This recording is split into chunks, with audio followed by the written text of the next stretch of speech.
Let me tell you about one of the most interesting times that narcissistic amnesia happened to me. It is the evening of Christmas, and I'm getting a 45-minute speech on how bad of a boyfriend I am from the narcissist I'm dating at the time. Yes, it was 45 minutes. Yes, I checked the time. At this point, I know what a narcissist is, I know what she is, and I'm basically doing what everyone has been telling me to do in this situation, which is basically take notes because you don't want to gaslight yourself into thinking that things that happened didn't happen. So I have a notepad about yay big, and after 7 pages of all of my flaws, I basically ask, is that it? So I turn to a new page and then I ask her, what would you say your flaws are? And of course she says, this is not about me, this is about you, blah, blah, blah.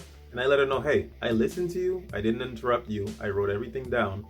I would like to know, what do you think your flaws are? I'm not gonna go into great details about what her flaws are, but she gives me one, I write it down, and then she tells me, but it wouldn't be that way if it wasn't for you. So then I scribble over it. She gives me another one, I write it down, and then she says, yeah, but that's your fault. So I scribble over it. And then she does the exact same thing one last time. After about 15 seconds of silence, I ask her, is that it? And she says, yeah, I can't think of anything else at the moment. So then I tell her, hey, I've got 7 pages worth of my flaws, but I wrote 3 flaws of yours down, and you let me know that if it wasn't for me, you wouldn't have those flaws. Dead silence. So I ask her, do you think you're perfect? And I swear to you, she looks me dead in the face and says, well, yeah, like at least 99%. So I contain my frustration, I don't make a big deal about it, but Christmas is ruined at this point. So I let her know, hey, I've got 7 pages of my flaws, and you think I'm a bad boyfriend.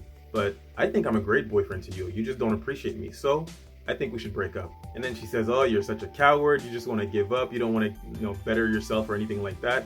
And I let her know, no, it's not that. We just disagree. I think I'm a good boyfriend. You think I'm not. I'm going to make this easy for you and break up with you. The next day, she comes to me and says, hey, I'm really sorry about everything I said.